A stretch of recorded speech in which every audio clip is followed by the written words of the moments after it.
What's up, tribe? How you guys doing? Go ahead and hit that subscribe button, and I hope you like this video. This is your review for the Real Housewives of Miami, season 6, episode 12. I think we're on. So we start this episode off. We see that Julia. It is New York. It is. I was gonna say New York Fashion Week. It's Miami Swim Week, which of course for Miami is the equivalent of New York Fashion Week. It's a big thing. All the top swimwear designers, are there showcasing what they have. And Julia is actually walking. And we saw last season, part of what her storyline last year was that she wanted to get back into modeling. She wanted to try and, create. She knew that her career wouldn't be back on the level where it was when she was younger. But she's like, listen, I can still do a little something. I want to try to find a way to not only use, occupy my time, because remember she was, real caught up with what her kids were doing, and Martina told her she needed to figure it out because, she was becoming not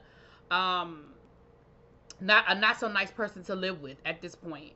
But she said when Martina got sick, that put everything on hold. Like everything she was trying to do, it just put it all on hold.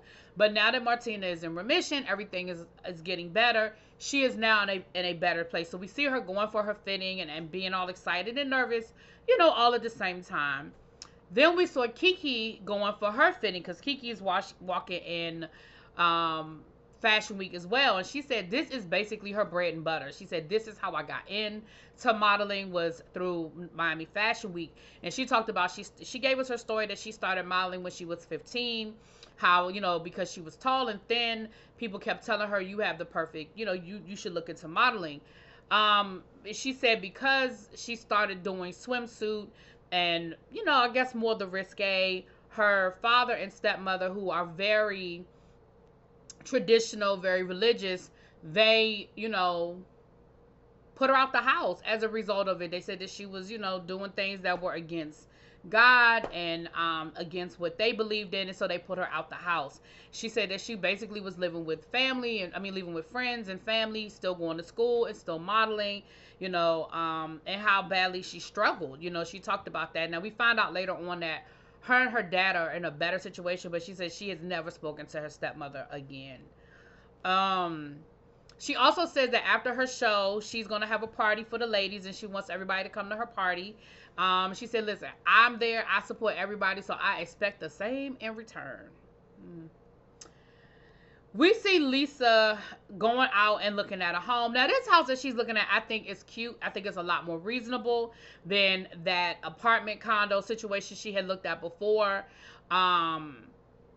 It's still $5 million, but what we found out was that actually the day before, we see her, her realtor and her boyfriend, Jody. We see that the literally the day before she went to go look at this house, there was a very generous offer on the table. Lisa, and even Jody was saying, listen, it was a really good offer that I think would have allowed Lisa to probably buy that property cash. But no, he said that the offer included a house. Because Lenny owns multiple homes. So the offer included, I guess, one of the houses that he owns or whatever.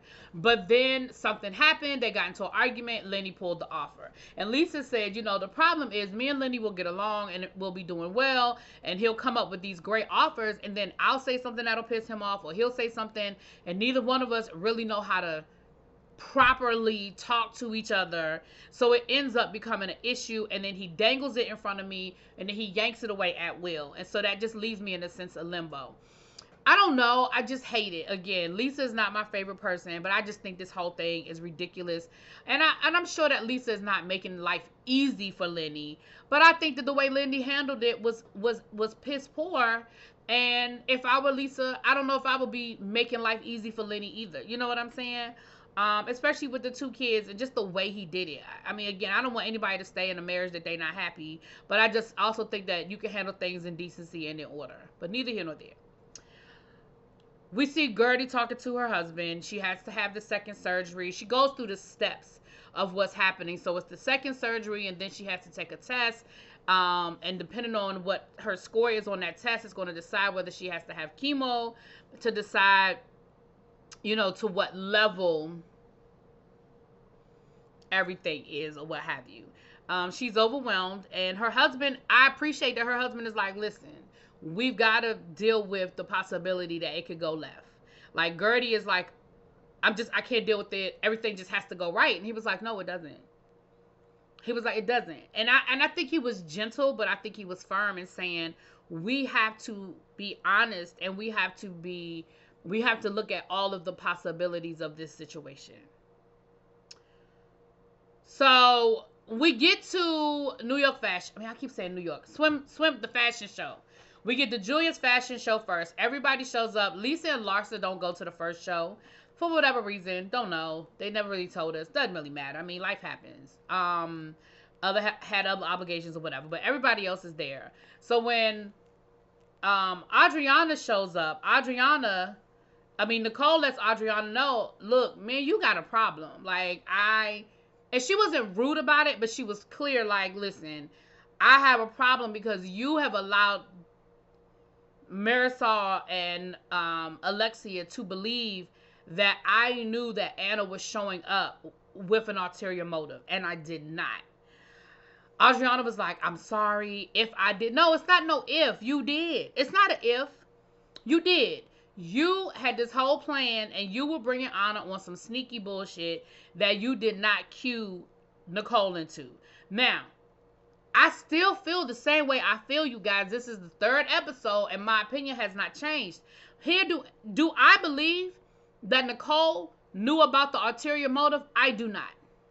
I do not in any way, shape, or form believe that Nicole knew that Audriana was bringing Anna to stir up some shit about Alexia and her money and her finances. Absolutely not. Do I believe that Nicole knew that there was bad blood between Anna and Marisol and Alexia? I do. I just do. Listen, I do. I'm sorry. I'm sorry. I do. Now, moving on.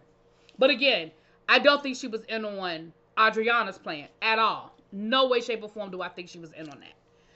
So then,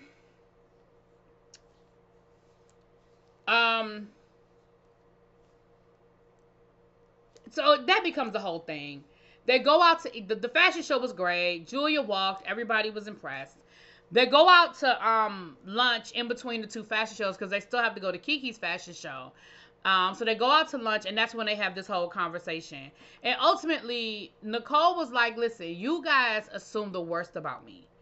And I don't understand why. Like, no matter what I say, no matter what I do, no matter what conversations we have, friendships we're trying to build, whenever there's an issue, you guys always assume that Nicole is the lowest common denominator. And that's frustrating that no matter what I do, I just can't be right. She said, listen, I gotta go. Okay, we got tickets to the Stanley Cup. We had already got those tickets before any of this, so I gotta go. You know, live long and prosper. Okay. So they go to Kiki's fashion show. It was great. Kiki looked beautiful. She killed it. So afterwards, you know, Kiki got a party bus for them to go to the after party, but there's a lot of traffic. So Marisol was the first one to get off, talking about something. Her stomach is messed up and she had to go. So, of course, once Marisol left, Alexia, I don't think, was too far behind her. Then Larsa left, and Larsa had her friend.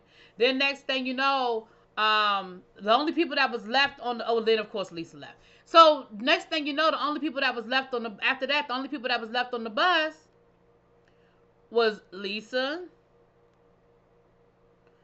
Was Audriana, Julia. Was Gertie still there? I don't know if Gertie was still there or not, but I'm gonna give Gertie a pass if she wasn't, because Gertie going through some things. She had to have have her second surgery and everything. I don't know. But then we see, so of course Kiki felt some kind of way. She was like, I set this party up for y'all. Like, this party was for my friends. And now nobody is here, and I feel some kind of way about that because I am always there for y'all. I always support you guys. I go to all of y'all's events. And now when I asked you to be there for me, like, okay, we hit a little traffic. It's a little congested. But damn, y'all knew what it was. So Alexia goes down to the farm, child, to go hang out with Julia. You know, they still building their friendship. And that's when we found out that the ladies are going to Mexico City. Alexia, gives this whole long speech about how, the saint, I don't want to be disrespectful, but the saint that she prayed to during Frankie's recovery, how Mexico City is very close to her heart, and how she wants to go for the spiritual healing for the group. Child, y'all going to Mexico City, okay? We see Alexia call Larsa, and Larsa is filming her podcast with Marcus. Who was listening to this podcast? But we find out that Larsa froze some eggs. I guess they alluding to the fact that her and Marcus might try to have some kids.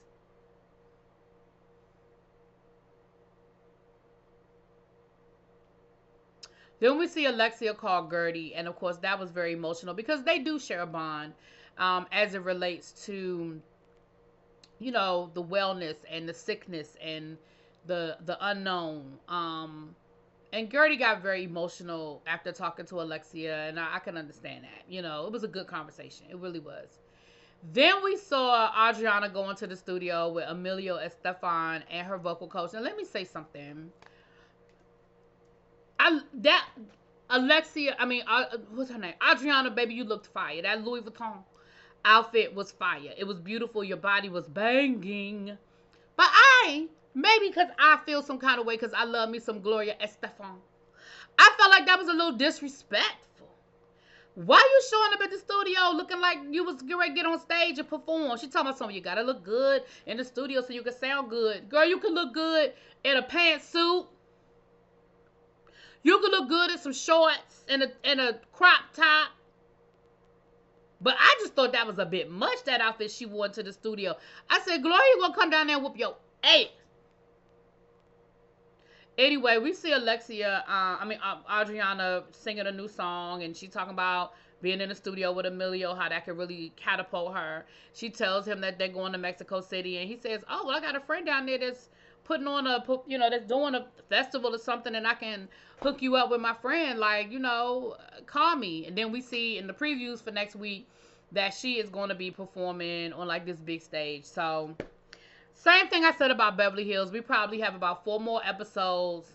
They're going to be in Mexico City for at least 3 episodes. And then we're going to probably get one good little wrap up when they get home. And then we got the 3-part reunion. Because I think they could stretch this season into 3 parts. Gertie's story, Nicole and her dad, the fact that she's pregnant now, that whole storyline with Anna. They haven't really focused a lot on Alexia and her financials, but they touched on it. Larsa and Marcus. Oh my gosh, if I have to sit through a segment of Larsa and Marcus at the reunion, I'm gonna just tell y'all I'm probably gonna fast forward through that because I don't care about nothing they talking about. Anyway, you guys, that's what it is. Let me know what y'all think. I'll talk to y'all later. Peace.